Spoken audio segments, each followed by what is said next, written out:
How to fix PIP not working on YouTube. Hello everybody. You can follow the steps in order to fix it.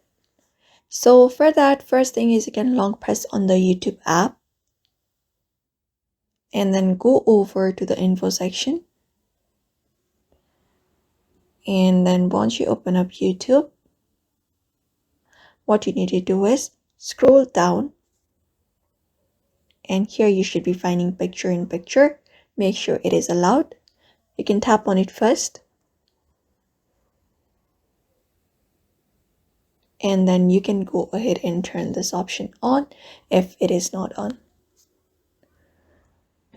Another thing is this appear on top right above picture. Make sure that option is turned on too.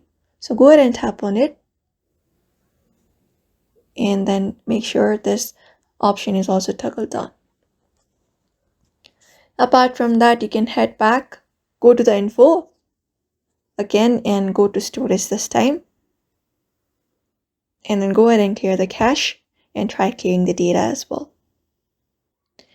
After that, once go ahead and open up YouTube app.